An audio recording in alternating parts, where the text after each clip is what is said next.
Bismillahirrahmanirrahim, Unit 28, using should. For a complete language course, please visit my website www.a2zoфenglish.com. Today we'll look at should, what should is, and how we use it in English language. Well, should is a modal verb, and it does not contain any meaning. Instead, changes the idea of a verb. What it means that whenever you use should or any modal verb, the thing is this: they contain a special meaning within them, and they do not affect the meaning of a certain verb. What they do is that they change the idea or the sense of that verb. So if you want to find out any meaning of should, or if you want to find out any meaning of can, so there isn't any meaning. What they do is that they give meaning, right? So they do not contain any meaning. Instead, they give a meaning, or they change the meaning, or changing meaning it means that changing the idea of a verb.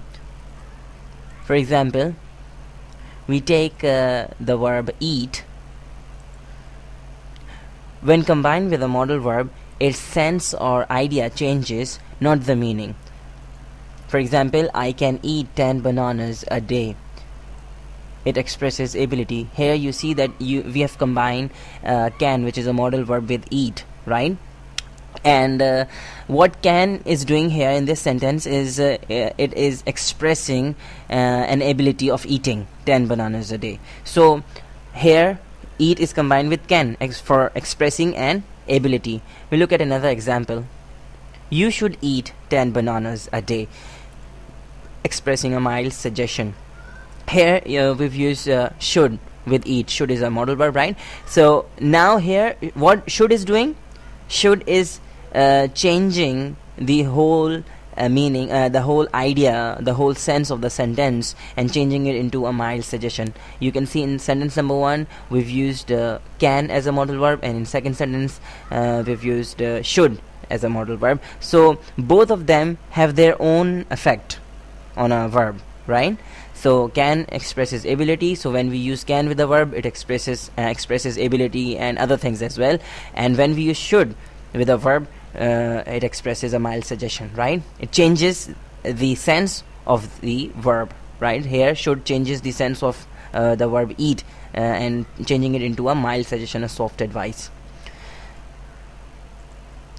So should is used to express mild suggestions or mild advice, or you can say soft advice.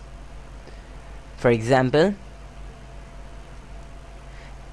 my room is dirty, I should clean it. So my room is dirty, I should clean it. So it's should expresses a mild. I'm giving an advice, or I'm giving a suggestion to myself. I'm advising myself that my room is dirty and I should clean it. It means that it's a good idea to clean my room. Another example, you look tired, you should rest. So it's I see someone and I say to him that you look tired and you should rest. So here I am expressing a mild suggestion, or a mild advice, or a soft advice, or in other words, it's like that I think that it's a good idea, or it's a good thing for him to rest. So that's why I say you should rest. Another example, she looks sick, she should see a doctor. Here it means that I see someone and I think that she looks sick, and I say to her that she should see a doctor, right? I mean, I don't say to her, but I say to someone that she should see a doctor. I think that it's a good idea for her to see a doctor.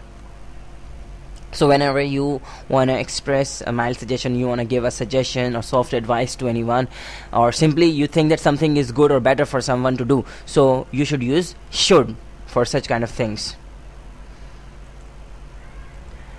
Now, a warning that we always use should with the first form of a verb. Remember that should is always followed by first form of a verb, and we do not use to or add s or es with verb, right? Do not use infinitive form, and we do not add s or es with verb, like in case of present simple tense, right? I mean, when we have third person singular at the place of subject. For example, correct form is he should study with great concentration. Here you can see that we've used should and then should is followed by first form of a verb, which is study with great care, and there is no to or there isn't any s or es with verb.